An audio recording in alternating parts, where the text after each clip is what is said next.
Hello बच्चों, Manoj Gupta academy में आपका स्वागत है। इस चैनल को सब्सक्राइब कीजिए, लाइक कीजिए और अपने फ्रेंड्स के साथ शेयर कीजिए। इसके पहले का भाग 1 जरूर देखिए, आपको भाग 1 का लिंक डिस्क्रिप्शन बॉक्स में मिल जाएगा। बच्चों, इसके पहले वाले भाग में हमने पढ़ा था मनोरंजन के माध्यम, मनोरंजन की आवश्यकता, कठपुतलियों का खेल, दशावतारी नाटक, कीर्तन, भजन, ललित, भारूड, तमाशा और पोवाड़ा, इन सभी के बारे में हम जानकारी प्राप्त किए थे। अब हम पढ़ने वाले हैं मराठी रंगमंच। बच्चों, रंगमंच का मतलब होता है स्टेज, जहाँ पे नृत्य, डांस, भाषण ये सब किया जाता है। इसको हम रंगमंच कहें या रंगभूमि कहें या स्टेज कहें, सबका मतलब एक ही होता है। देखो यहाँ पे चित्र दिया गया है रंगमंच का। देखो स्टेज है, कुर्सियां रखी हुई हैं, यहाँ पे बैठ के दर्शक लोग देखते हैं और सामने रंगमंच में नृत्य किया जाता है। संगीत का प्रोग्राम हो सकता है, भाषण का प्रोग्राम हो सकता है, कोई भी प्रोग्राम वहाँ पे किया जा सकता है। मराठी रंगमंच व्यक्ति अथवा समूह द्वारा ललित कला जहाँ पे प्रस्तुत कर, जैसे डांस, नृत्य प्रस्तुत किया जाता है, उस स्थान को रंगमंच अथवा रंगभूमि कहते हैं। ललित कला में कलाकार और दर्शक दोनों का सहभाग रहता है। कलाकार और दर्शक एक दूसरे बिना अधूरे होते हैं, दोनों का सहभाग आवश्यक, क्योंकि अगर कहीं पे कलाकार कुछ कर रहा है तो उसको देखने वाला कोई चाहिए, कोई ना कोई देखने वाला दर्शक होना चाहिए। नाट्य कथा, नाट्य निर्देशक, कलाकार, रंगभूषा, वेशभूषा, रंगमंच, नेपथ्य, प्रकाश योजना, नाटक का दर्शक और समीक्षक जैसे अनेक घटक जो है रंगमंच से जुड़े हुए होते हैं।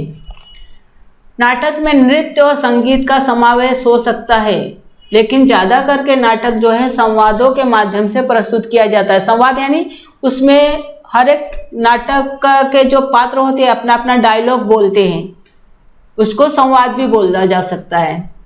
तो संवादों के माध्यम से प्रस्तुत किया जाता है।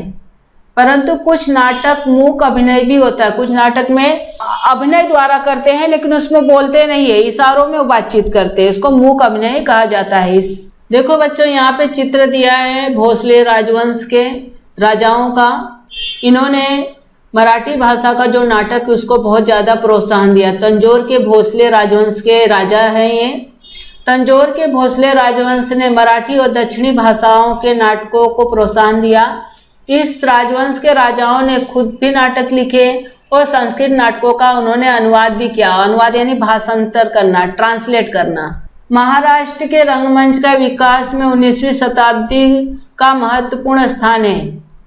विष्णुदास भावे, देखो बच्चों नीचे चित्र दिया गया है विष्णुदास भावे का। इनको मराठी रंगमंच का जनक भी कहा जाता है। उन्होंने रंगमंच का शुरुआत किया था। उनके द्वारा रंगमंच पे लाया गया पहला नाटक था सीता स्वयंवर। विष्णुदास भावे के लिखे नाटकों के पश्चात महाराष्ट्र में ऐतिहासिक, पौराणिक, इतिहास यानी इतिहास से संबंधित, पौराणी यानी भगवान से संबंधित धार्मिक किस्म का नाटक और उसके साथ साथ हल्के फुल्के प्रहसन स्वरूप, प्रहसन का मतलब होता है जो चुटकुलेबाजी, हंसी मजाक जैसे नाटक भी रंगमंच पर आए। इसमें रंजक और विनोदपूर्ण पद्धति से सामाजिक विषय प्रस्तुत किए जाते थे। प्रारंभ का जो नाटक होता था वो लिखित स्वरूप में नहीं होता था, मतलब ऐसे ही लोग याद कर लेते थे, मतलब उसको डायलॉग याद कर लेते थे और अपने से बोलते थे उसको, वो लिखित स्वरूप में नहीं होता था। कई बार उसमें गीत लिखे होते थे परंतु गद्य जो था उसको खुद से बोलना होता था। 1861 में बी ज कीर्तने द्वारा लिखा थोरले माधवराव पेशवा, देखो यहाँ पे चित्र दिया गया है माधवराव पेशवा प्रथम, इनका चित्र दिया गया है। वो पहला नाटक था जिसकी संहिता मुद्रित स्वरूप में उपलब्ध है। उसको जो है मुद्रित स्वरूप यानी छप, उसको लिखा गया है। ये जो नाटक पहला नाटक था जो लिखित स्वरूप में है। ये जो नाटक है, इस नाटक के बाद जितने भी नाटक आए सब लिखित स्वरूप में है। यहाँ पे नाटकों की लिखने की परंपरा शुरू हुई 19वीं शताब्दी के उत्तरार्ध में, यानी बाद में उत्तर हिंदुस्तान में ख्याल संगीत को महाराष्ट्र में रचाने बसाने का कार्य बाल कृष्ण बुआ इंचल करंजीकर ने किया। उनके बाद उस्ताद अल्लादिया खां, उस्ताद अब्दुल करीम खां और उस्ताद रहमत खान ने महाराष्ट्र में रसिकों में संगीत के प्रति रुचि उत्पन्न की। इसका परिणाम यह हुआ कि संगीत रंगमंच का उदय हुआ। किर्लोस्कर मंडली नाटक कंपनी के संगीत नाटक लोकप्रिय हुए। उसमें अन्ना साहेब किर्लोस्कर के लिखे संगीत शाकुंतल नाटक ने बहुत धूम मचाई। देखो बच्चों, यहाँ पर किर्लोस्कर का चित्र दिया गया है। संगीत नाटकों में गोविंद बल्लाल देवल का लिखा संगीत शारदा नाटक बहुत महत्वपूर्ण माना जाता है। देखो बच्चों, नीचे चित्र इनका दिया गया है। इन्होंने संगीत शारदा नामक नाटक लिखा जो कि बहुत ही महत्वपूर्ण माना गया है। नाटक में जरठ कुमारी विवाह जैसी तात्कालीन अनिष्ट परंपरा पर ये जो नाटक था ये अनिष्ट परंपरा पर आधारित था और इसमें हास्य व्यंग्य के रूप पर इसमें पैनी आलोचना किया गया था। इसके अतिरिक्त श्रीपाद कृष्ण कोल्हटकर का मूक नायक कृष्णाजी प्रभाकर खाड़िलकर का लिखा संगीत मानापमान, राम गणेश गडकरी का लिखा एकच प्याला नाटक रंगमंच के इतिहास में महत्वपूर्ण है। क्या आप जानते हैं महाभारत महाकाव्य की घटना को लेकर खाड़िलकर ने कीचक वध नाटक लिखा। कीचक जो थे, कीचक नाम के जो राजा थे वो बहुत ही दुष्ट थे। यहाँ पे नीचे दिया गया है कीचक का यहाँ पे वध हो रहा है। भीम जो थे वो कीचक का वध कर रहे हैं, यानी उनको मार रहे हैं। इसमें उन्होंने अंग्रेजों के साम्राज्यवाद की प्रतीकात्मक आलोचना की थी। कीचक वध में द्रौपदी से तात्पर्य अबला भारत माता थी, यानी उनकी तुलना जो है भारत माता से किया गया था। युधिष्ठिर की तुलना नरम दल से और भीम की तुलना गरम दल से और कीचक की तुलना वाइसराय लॉर्ड कर्जन से किया गया था। देखो बच्चों, यहाँ पे लॉर्ड कर्जन के बारे में उनका चित्र दिया गया है। इन्होंने बंगाल का विभाजन किया था। इस प्रकार रूपक खड़ा किया गया था और दर्शक इस नाटक को इसी रूप में देखते थे। परिणाम स्वरूप उनके मन में अंग्रेजी साम्राज्यवाद के प्रति आक्रोश उत्पन्न हुआ। मराठी रंगमंच की गिरती अवस्था में आचार्य अत्रे ने साष्टांग नमस्कार, उद्याचा संसार, घराबाहेर जैसे लोकप्रिय नाटकों ने रंगमंच को संभालने संवारने में सहायता की। वर्तमान समय में वसंत कानेटकर के लिखे रायगडाला जेव्हा जाग येते येथे ओसाडला मृत्यू, विजय तेंदुलकर का लिखा घासीराम कोतवाल, विश्राम बेडेकर का लिखा तिलक जी यानी आगरकर आदि नए ढंग के नाटक प्रसिद्ध है। ये सभी नाटक जो है बहुत प्रसिद्ध हुए। अलग अलग विषयों पर लिखे गए नाटकों तथा नाट्य प्रकारों में हुए आविष्कार के कारण मराठी रंगमंच जो है विकसित हुआ, समृद्ध हुआ। नाट्य कलाकार के रूप में मुख्य रूप से गणपतराव जोशी, बाल गंधर्व, केशवराव भोसले, चिंतामणिराव कोल्हटकर, गणपतराव बोडस आदि नाम लिए जाते हैं। उनके मराठी नाटक खुले मैदान में खेले जाते। जितने भी ये लोग ने पहले नाटक बनाए थे सभी खुले मैदान में एक खेले जाते थे। अंग्रेजों ने सबसे पहले मुंबई में प्ले हाउस, रिपन और विक्टोरिया, ये जो 3 नाट्यगृह है, इनका ये जो बंद नाट्यगृह होते थे और इसको अंग्रेजों ने मुंबई में बनवाया था। उसके पश्चात धीरे धीरे मराठी नाटकों का मंचन बंद नाट्यगृहों में होने लगा। उसके बाद जो है मराठी नाटक का जो नाट्यगृह है या स्टेज बोला जा सकता है, तो स्टेज जो है बंद घर के जैसे बनाया जाने लगा। क्या आप जानते हैं विख्यात साहित्यकार वी वा शिरवाडकर अर्थात कुसुमाग्रज ने शेक्सपियर के किंग लियर नाटक के आधार पर नट सम्राट नाटक लिखा।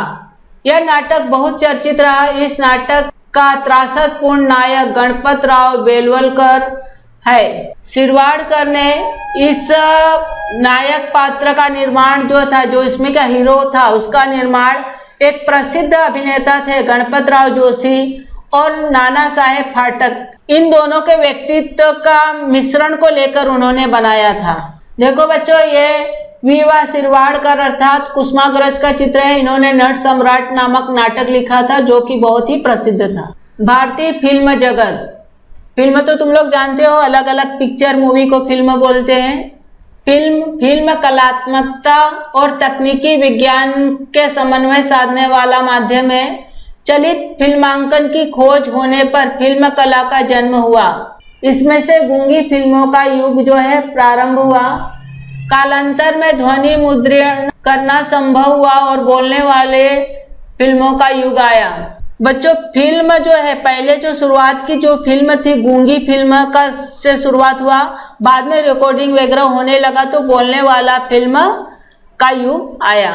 भारत में पूरी लंबाई वाली पहली फिल्म बनाने और उसे प्रदर्शित करने का श्रेय महाराष्ट्र को प्राप्त है। सबसे पहले महाराष्ट्र में ही पूरी लंबाई वाली फिल्म बना। भारतीय फिल्मों की जननी के रूप में महाराष्ट्र जो है प्रसिद्ध है। भारतीय फिल्मों के विकास में मदन राव माधवराव चितले, कल्याण का पटवर्धन परिवार और हरिश्चंद्र सखाराम भाटवड़ेकर उर्फ सावे दादा का योगदान रहा है। इन सभी को बहुत योगदान माना जाता है फिल्म में। आगे चलकर निर्देशक गोपाल रामचंद्र अर्थात दादा साहेब तोरणे, अ.प. करंदीकर, S.N. पाटणकर, V.P. दिवेकर तकनीशियनों की सहायता से कहानी प्रधान फिल्म पुंडलिक 1912 में मुंबई में दिखाई। देखो बच्चों यहाँ चित्र दिया गया है दादा साहेब तोरणे का। इन्होंने पुंडलिक फिल्म बनाई थी। 1913 में दादा साहेब फाल्के, देखो यहाँ पे चित्र दिया गया है दादा साहेब फाल्के का। उन्होंने खुद निर्देशित करके फिल्म निर्माण से संबंधित सभी प्रक्रियाएं पूर्ण करके भारत में राजा हरिश्चंद्र नाम का इन्होंने फिल्म बनाया। देखो बच्चों यहाँ पे राजा हरिश्चंद्र का फिल्म है। राजा हरिश्चंद्र एक सत्यवादी राजा थे और उसे मुंबई में प्रदर्शित किया। राजा हरिश्चंद्र जो पिक्चर था सबसे पहले मुंबई में दर्शाया गया। इस फिल्म के बाद उन्होंने मोहिनी भस्मासुर, सावित्री सत्यवान ये गूंगी फिल्म बनाई। साथ ही वेरुल की गुफाओं तथा त्र्यंबकेश्वर और नासिक तीर्थ स्थानों पर आधारित जागृति पर फिल्म बनाई। यानी धार्मिक भी फिल्म बनाया और जागृति के आधार पर भी फिल्म बनाई। यहाँ से ऐतिहासिक और पौराणिक यानी धार्मिक विषयों पर फिल्म बनाने की परंपरा शुरू हुई। बाद में भारत में पहला सिने कैमरा बनाने वाले आनंद राव पेंटर ने फिल्म निर्माण में रुचि दिखाई। देखो ये जहाँ जो पहला चित्र है आनंद राव पेंटर का है। इन्होंने सिने कैमरा बनाया और उनके मौसेरे भाई बाबूराव पेंटर, जिनको मिस्त्री भी कहा जाता है, उन्होंने 1918 में सेरंद्री फिल्म बनाई। उन्होंने पहली ऐतिहासिक गूंगी फिल्म सिंहगढ़ बनाई। उसके पश्चात उन्होंने कल्याण च खजीना, बाजी प्रभु देश पांडे, नेताजी पालकर जैसी ऐतिहासिक फिल्म भी उन्होंने बनाया। इसके अतिरिक्त सावकारी पास यानी सावकारी फंदा यह पहली यथार्थवादी फिल्म बनाई। 1925 में भालजी पेंढारकर ने, देखो बच्चों यहाँ भालजी पेंढारकर का चित्र दिया गया है। उन्होंने बाजीराव मस्तानी फिल्म बनाई थी। भालजी पेंढारकर की ऐतिहासिक फिल्मों द्वारा राष्ट्रवादी विचारधारा का प्रसार हो रहा है। यह अंग्रेजों के ध्यान में आने पर अंग्रेजों ने फिल्म पर रोक लगा दी। उनको अंग्रेजों को ये लगा कि ये ऐतिहासिक फिल्म बना रहे हैं, उससे लोगों में राष्ट्रवादी विचारधारा आ रही है। अंग्रेजों ने उस पर रोक लगा दी। कमलाबाई मंगरूळकर मराठी की पहली स्त्री फिल्म निर्मात्री थी। देखो बच्चों यहाँ चित्र दिया गया है कमलाबाई मंगरूळकर के। इन्होंने सबसे पहले मराठी फिल्म बनाने वाली यह स्त्री थी। उन्होंने सावळ्या तांडेल और हिंदी में पन्नादाई बोलने वाली फिल्म बनाई। 1944 ईस्वी में प्रभात कंपनी की राम शास्त्री फिल्म का बहुत बोलबाला था, यानी वो बहुत प्रसिद्ध था। स्वतंत्रता के बाद के समय में आचार्य अत्रे ने महात्मा फुले के जीवन पर और विश्राम बेडेकर ने वासुदेव बलवंत फड़के के जीवन पर फिल्में बनाई। देखो बच्चों ये वासुदेव बलवंत फड़के का चित्र है। दिनकर द पाटिल ने धन्य थे संताजी धनाजी यह फिल्म बनाई। ये देखो यहाँ पे ये चित्र दिया गया है, पिक्चर का चित्र है, धन्य थे संताजी और धनाजी। प्रभाकर पेंढारकर द्वारा निर्मित बाल शिवाजी का अपना अलग महत्व है। सिनेमा हॉल या थिएटर में पहले सिनेमा शुरू होने के पहले जागृति पर फिल्म अथवा समाचार दिखाई जाती थी। जब भी हम किसी थिएटर में जाते थे तो पहले भी, अभी भी दिखाया जाता है। अभी भी किसी थिएटर में जाओगे तो राष्ट्रगीत दिखाया जाएगा उसके अलावा जैसे कैंसर या कोई भी धूम्रपान पे जागृति पे फिल्म दिखाई जाती है।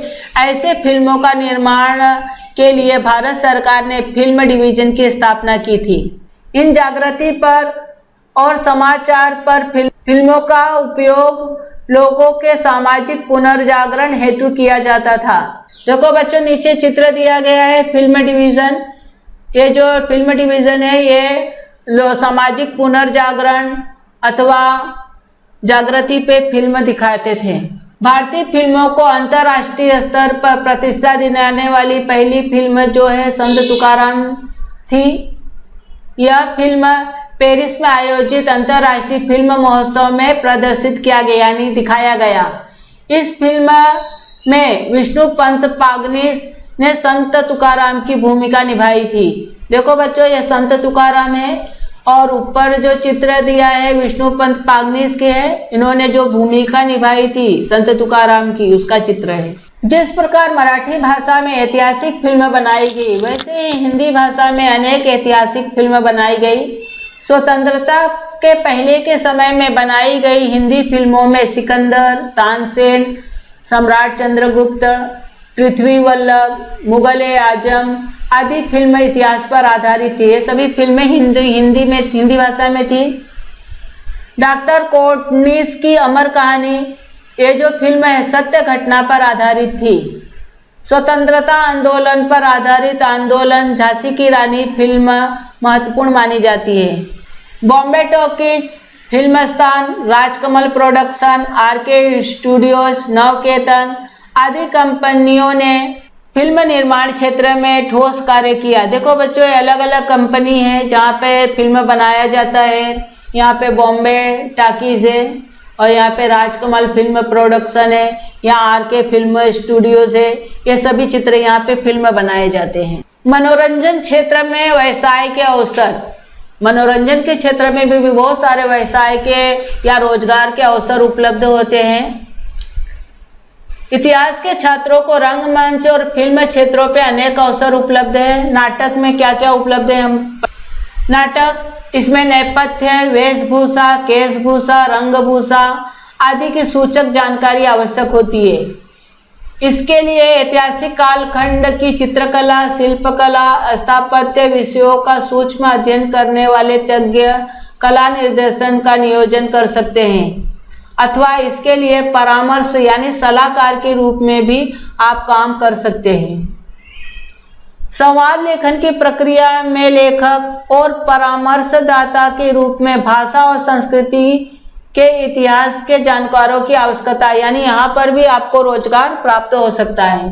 फिल्म में फिल्म की कहानी से संबंधित समय का वातावरण निर्माण करने का तथा पात्रों की वेशभूषा, केशभूषा, रंगभूषा आदि नियोजन करने का कार्य कला निर्देशक करता है। इस क्षेत्र में भी इतिहास तज्ञ, प्रत्यक्ष कला निर्देशक अथवा कला निर्देशक के परामर्शदाता के रूप में आप काम कर सकते हैं।